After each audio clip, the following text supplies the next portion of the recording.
Ruiz Massieu usa el asesinato de su padre para atacar la reforma de la Guardia Nacional de AMLO, pero Salgado Macedonio le exhibe en su hipocresía, recordándole contundente que a él lo mató Salinas. La discusión sobre la iniciativa para ampliar la presencia de las Fuerzas Armadas en tareas de seguridad hasta 2028 desató ataques a la 4T, como el de la priista Claudia Ruiz Massieu, el cual fue contrarrestado por el morenista Félix Salgado Macedonio. Ruiz Massieu argumentaba el sentido de su voto y aludió que se encontraba en una encrucijada para decidir entre seguir sus convicciones o votar con su partido, el PRI, y pensó en cuál sería la opción con la que honraría mejor la memoria de su padre, Francisco Ruiz Massieu, asesinado hace 28 años. Aprendí a hacer política al lado de mi padre, un político de convicción y vocación. Era un visionario, enemigo de la confrontación estéril, como la que lamentablemente vemos aquí casi todas las sesiones. Mi padre fue asesinado hace 28 años, pero su ejemplo me ha acompañado todos los días. Me enseñó que en la política los errores pueden comprenderse y enmendarse, que la buena política sí exige negociación y diálogo, pero también me enseñó que hay líneas que no son negociables, dijo para luego anunciar su voto en contra de la iniciativa. Voto en contra de este dictamen, que va a perpetuar una simulación, porque aunque sea mejor que el que vimos la semana pasada, lo que no contiene, porque no lo puede contener, es la voluntad política del gobierno de que va a cumplir con los compromisos que hizo con nosotros en 2019, espetó la senadora. De inmediato, el senador morenista Félix Salgado pidió la palabra para responder al posicionamiento de la priista. Primero se refirió a José Francisco Ruiz Massieu como un joven innovador, reformista e inteligente, generando la aprobación de la priista. Sin embargo, el gesto de sufrida de la senadora cambió cuando Salgado Macedonio recordó que en esa misma tribuna se refirió al asesinato de Ruiz Massieu y entonces aseveró que no se trató de un asesinato común, sino que fue un crimen de Estado perpetrado por el entonces presidente Carlos Salinas de Gortari, tío de la priista. A José Francisco Ruiz Massieu no lo asesinó cualquier persona de la calle, como todos vimos en la televisión, en las noticias, sino que fue algo, una especie de crimen de Estado. A él, lo sostengo, lo mandó a asesinar Carlos Salinas de Gortari, expresó el morenista contundente. Añadió que entiende la encrucijada en la que se encuentra Claudia Ruiz Massieu, pues está entre dos posturas, que tiene que defender, la propia y la de su partido. Tratando de guardar la compostura, pero desarmada, la senadora priista reviró derrotada a Salgado Macedonio, saliéndose por la tangente para no tocar a su tío, Carlos Salinas de Gortari. Senador Salgado Macedonio, le respeto su punto de vista, pero no le permito que mencione a mi familia sin fundamento. Respecto de su pregunta, nadie quiere que México siga sumido en la inseguridad, en la violencia y en la impunidad, y enfatizó que la oposición lo que quiere es una policía civil, fuerte, capacitada, bien pagada, que pueda hacer su labor, finalizó la simuladora priista. Veamos a continuación cómo Salgado Macedonio exhibe la hipocresía de Claudia Ruiz Massieu por defender a Carlos Salinas de Gortari, el asesino de su padre. Adelante, senadora. Presidente, antes de iniciar me gustaría pedirle a mis compañeras y compañeros senadores que recuerden que el Parlamento es el crisol de la representación plural para la deliberación, con ideas y sí, también con pasión, pero que debe ser una escuela de convivencia democrática y por ende de convivencia respetuosa. Les pido que mi intervención la enmarquen en estas palabras y ojalá me puedan escuchar con atención y yo me dirigiré a ustedes con mucho respeto. Presidente, senadoras y senadores de la República, para mí hoy estamos de cara a la nación, pero también de cara a nuestras conciencias y de cara al futuro que le vamos a heredar a nuestros hijos. México es un país que puede presumir de haber llegado a citas puntuales con la historia antes que otros países latinoamericanos. Un presidente de origen indígena en pleno siglo XIX, una constitución con visión social, la primera en el mundo, un país que logró mantener el respeto entre lo civil y lo militar en un arreglo político de la era posrevolucionaria. Un país que supo encauzar su pluralidad y construir una democracia sin que mediara un conflicto armado. Pero ahora me parece válido preguntarnos si en realidad fuimos los primeros en superar entornos complejos que nos asemejaban a otras naciones del hemisferio, o si en realidad hemos llegado tarde a algo que se avecina. Porque, compañeras y compañeros, el debate que hemos dado desde 2018 en torno al tema de la inseguridad, de la violencia o de la impunidad, no es el verdadero debate que se está dando aquí hoy. Estamos hoy, estoy convencida de ello, en un momento de quiebre, y de eso se trata este dictamen y de eso se trata este debate. O mantenemos la vocación civilista y democrática de nuestra República, o simulamos que lo hacemos. O respetamos los preceptos y principios de nuestra Constitución, o ante la supuesta urgencia los dejamos de lado. Voy a obviar cortesías protocolarias y voy directo al momento que vivimos. Recordemos que el poder es pasajero, que los sexenios van y vienen, los presidentes llegan y se van. Pero el juicio de la historia es implacable para todos nosotros. Nuestro legado político individual, nuestra reputación personal y la misma confianza que la ciudadanía tenga de nosotros como senadores se está jugando en este recinto hoy. Como muchos, yo he hecho política desde muy joven y entiendo que la política es compleja, pero sé que las convicciones o son congruentes o son mentira. La política implica sí negociar y pactar, eso es necesario, pero la congruencia exige mantener posiciones firmes, claras y consistentes, incluso ante la adversidad. Eso diferencia a la política intrascendente de la política de Estado que puede trascender. Hoy este Senado tiene la responsabilidad de tomar una decisión legislativa y ética muy concreta, que no deja margen a la ambigüedad, porque va a marcar, estoy segura de ello, el destino de México. ¿Impediremos o avalaremos la expansión castrense en nuestro país? ¿Defenderemos la supremacía democrática del poder civil o rendiremos la República y abriremos la puerta a un estado de excepción con trazos de permanencia? ¿Dejaremos que se vulnere la Constitución o la vamos a defender? ¿Nos conformaremos con la comodidad de administrar la coyuntura o vamos a responsabilizarnos en construir soluciones de largo plazo? ¿Nos vamos a doblar ante el uso político de lo supuestamente popular o vamos a hacer política para postular propuestas acordes con las libertades de las personas? ¿Pasaremos a la historia como diletantes o como legisladores valientes? Y para despejar dudas sembradas por discursos falsos o maniqueos, a nuestras Fuerzas Armadas les dejo un mensaje muy claro. Ante todo, el agradecimiento y el reconocimiento por su labor al servicio de México. Desde niña, como diputada federal, como secretaria de Estado, como canciller de la República y hoy como senadora, he aprendido a respetar la dedicación, el profesionalismo y los sacrificios de nuestros soldados y marinos y de sus familias, los sacrificios que hacen todos los días por nuestro país. A ellos, a todas las mujeres y hombres que integran nuestras Fuerzas Armadas, gratitud y reconocimiento. Pero es cierto también que México es una república civil. Nuestras Fuerzas Armadas han ganado un enorme y merecido prestigio precisamente porque han sabido mantenerse al margen de la política y se han concentrado en sus labores de seguridad nacional y de apoyo a la población en desastres naturales.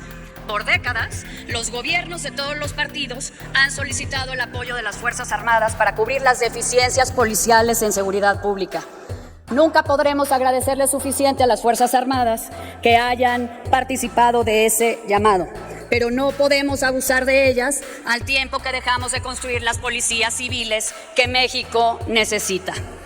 Las y los senadores tenemos el deber de entregar leyes y actos parlamentarios para que México pueda contar con buenas Fuerzas Armadas para las funciones constitucionales que tienen, pero también con policías civiles que puedan asumir a plenitud y a cabalidad sus responsabilidades.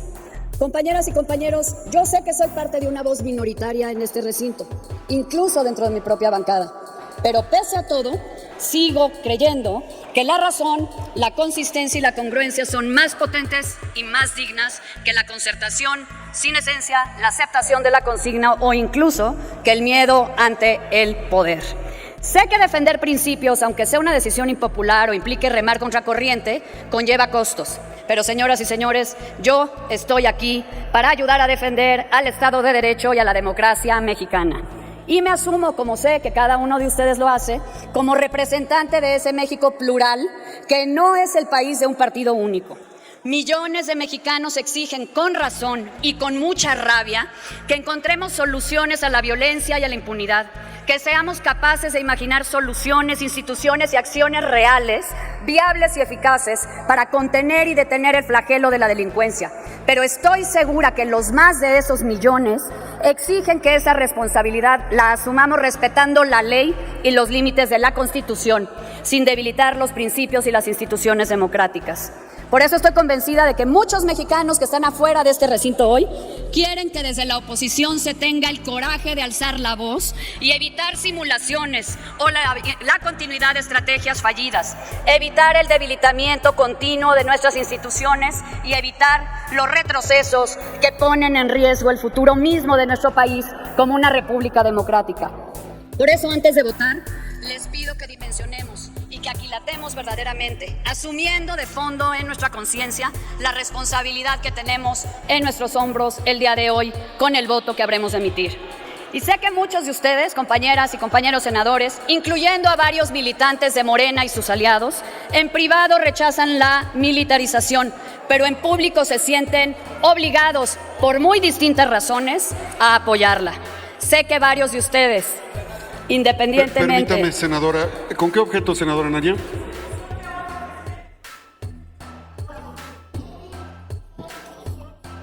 Muchas gracias. Esta mesa siempre le pide a la Asamblea que se conduzca con respeto a la oradora. Adelante, oradora. Muchas gracias, presidente. Gracias, senadora Navarro. Sé que varios de ustedes, independientemente del partido en el que militan, tienen una historia personal de lucha democrática. Sé que muchos de ustedes han hablado con las víctimas de la violencia, con sus familias, o han sido víctimas de la violencia y la inseguridad. Y sé que muchos, de buena fe, contribuyeron a mejorar la minuta que recibimos de la Cámara de Diputados y que deriva en el dictamen que hoy estamos discutiendo. Reconozco a quienes participaron en ese esfuerzo. Incluso reconozco que el oficialismo fue muy hábil y en última instancia eficaz para incorporar cambios suficientes y construir su mayoría calificada. Pero estoy convencida también de que en una semana podrá haberse logrado una mejor redacción o precisiones importantes, pero para lo que para mí y muchos otros no se pudo lograr en una semana fue convencer de que ahora sí va a haber voluntad política de cumplir con los principios, valores y compromisos que desde 2019 construimos en conjunto las oposiciones y el gobierno. Habrán incorporado controles parlamentarios que ya estaban en 2019, habrán incorporado previsión presupuestal que ya estaba en 2019, pero no pudieron solventar la falta de confianza de la totalidad de las senadoras y los senadores. Incorporaron una prórroga automática sin diagnóstico, sin información y sin justificación. Y desde mi punto de vista, eso hace imposible acompañar este dictamen. Compañeras y compañeros, aprendí a hacer política al lado de mi padre, un político de vocación y convicción. Era un visionario, enemigo de la confrontación estéril como la que lamentablemente vemos aquí casi todas las sesiones. Tenía una profunda convicción democrática y era un modernizador. Sabía que en el México que se perfilaba a finales del siglo XX se demandarían políticos de ideas y de acción, de sensibilidad y de firmeza, de tolerancia y vocación por los entendimientos. Políticos de convicción democrática, con visión de Estado y exposición plural. Mi padre fue asesinado hace 28 años, pero su ejemplo me ha acompañado todos los días, en mi vida privada y en mi vida pública. Siempre he procurado seguir su ejemplo y ser una política de inquebrantable convicción democrática, que es propositiva, que tiende puentes y que construye entendimientos. Una política que incluso pueda, en ocasiones, ser valiente defendiendo los principios democráticos y los derechos y libertades de todas y de todos. Mi papá nunca esperó que los políticos fuéramos perfectos, somos seres humanos, pero sí anhelaba políticos que con todas las debilidades naturales de nuestra condición humana fueran al menos valientes, responsables y congruentes para estar a la altura de su cargo. Me enseñó que en la política los errores pueden comprenderse y enmendarse, que la buena política sí exige negociación y diálogo, pero también me enseñó que hay líneas que no son negociables, que las traiciones deliberadas y persistentes al país se enfrentan con valentía, con templanza y con firmeza. Voy a concluir, presidente. No es la primera vez en mi vida política y pública que me encuentro ante una encrucijada compleja, en donde debo optar entre mi congruencia y convicciones y la construcción de acompañamientos que hagan más digerible la decisión tomada. En esos momentos siempre he pensado en las lecciones que mi padre me dio, no solo sobre cómo debe hacerse política, sino sobre cómo debe ser un político. Y siempre esa guía me ha permitido tomar decisiones que, aunque en ocasiones me han supuesto momentánea soledad respecto de quienes me sentía más cercanos, el saber que la consistencia y la congruencia me hacen una mejor política, más confiable y más digna de representar a los mexicanos, me ha dado fortaleza. Hoy, este dictamen se me presenta como una encrucijada más. Y tal como hice cuando me encontré en la encrucijada más grande hasta entonces de mi vida pública, la de renunciar o no al altísimo cargo de ser canciller de la República y aceptar otra responsabilidad en el gobierno, pensé, como lo hago hoy, cuál sería la decisión que me permitiera honrar mejor a mi padre y, si se pudiera, verlo de frente a los ojos como veo a mis hijos todos los días. Con la confianza de no haber dudado de mis convicciones ni defraudado mi nombre, y así tener la fuerza para seguir construyendo el legado que aspiro dejarle a mis 3 hijos. Uno de congruencia y dignidad. Por eso votaré en contra de este dictamen. Permítame, senador. ¿Con qué objeto, senador Félix Salgado Macedonio? ¿Con qué objeto? Adelante. Primero, adelante, senador. Una pregunta a la oradora. ¿Acepta la pregunta a la oradora? ¿Se puede, presidente? Sí, claro. Adelante, sí acepta la oradora. Con todo respeto, hablaba de su señor padre, que merece todo el respeto. Él fue gobernador de mi estado de Guerrero, José Francisco Ruiz Massieu, un joven, innovador, reformista. Y cuando lo asesinaron, yo era senador de la República, y lo asesinaron a él y también a su hermano, a Mario Ruiz Massieu, y echaron a huir a toda la familia del estado de Guerrero. Y usted recuerda esos tiempos que fueron tan difíciles y tan complicados. Y yo en la tribuna decía que a José Francisco Ruiz Massieu no lo asesinaron cualquier persona de la calle, como todos vimos en la televisión, en las noticias, sino que fue algo, una especie de crimen de Estado. A él, lo sostengo, lo mandó a asesinar Carlos Salinas de Gortari. Yo lo dije en el Senado, lo dije en la tribuna y lo sostengo. Y le entiendo cuando habla usted de esa encrucijada. Y a mí me parece que esos hechos que han quedado impunes. ¿Quién mató a Colosio? También Carlos Salinas de Gortari. Todos recordamos aquel discurso en el Monumento a la Revolución, un discurso tan hermoso y tan puntual de Luis Donaldo Colosio, pero fue asesinado, y no nada más por el señor Aburto, sino que lo asesinaron en medio de un gran aparato de Estado Mayor presidencial en Lomas Taurinas. Entonces, yo le pregunto a usted, ¿usted quiere que esto continúe? ¿Usted quiere que esto siga? ¿O quiere que acabemos con esa contaminación de cuerpos policíacos que están en la corrupción y que lo que queremos es que la patria se salve?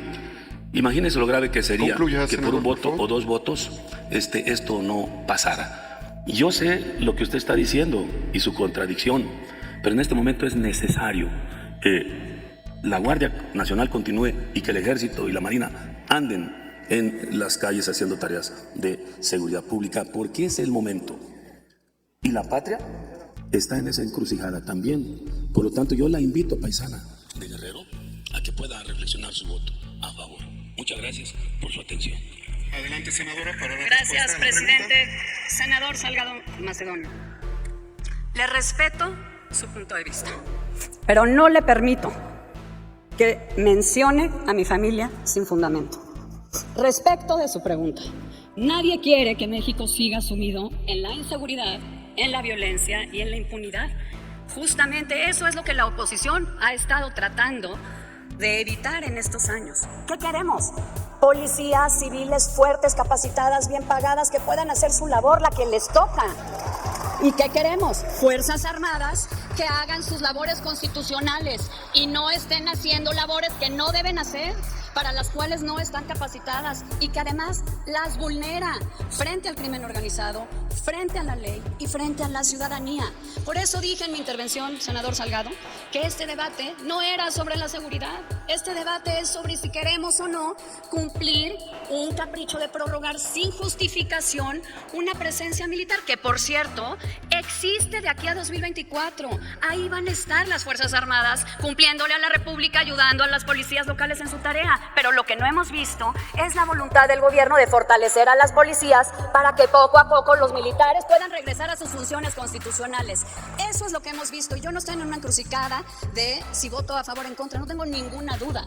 La encrucijada es precisamente si me atrevo a, con valentía, ejercer un voto que refleje mis convicciones, y sí me atrevo. Voto en contra de este dictamen que va a perpetuar una simulación, porque aunque sea mejor que el que vimos la semana pasada, lo que no contiene, porque no lo puede contener, es la voluntad política del gobierno de que va a cumplir con los compromisos que hizo con nosotros en 2019. Eso es lo que no contiene, y por eso no voy a votar a favor. En uso de la palabra, el senador Damián. Adelante, senador Osorio, ¿con qué objeto? Sonido en el escaño del senador Osorio Chong. Señor presidente, para una petición, le pediría que se pudiera retirar del diario de los debates el comentario desacertado, los señalamientos inoportunos del senador Salgado Macedonio, dado que no da lugar en un debate en el que estamos hablando de la seguridad este tipo de comentarios de Salgado Macedonio. Muchas gracias, presidente. Le pregunto al senador Félix Salgado si desea retirar sus comentarios por reglamento. Adelante, senador, para saber si desea. A ver, mis comentarios fueron denuncia pública. Eso está publicado. Yo fui senador 96-2000. Yo lo dije en tribuna. Y no sé si estén registrados o ya los borraron. Yo no tengo ningún inconveniente, si los quieren borrar, pero ya lo dije. Muy bien, tomamos nota entonces de ello. Gracias. Dale en me gusta, suscríbete, activa la campanita y compártelo para que más gente lo vea.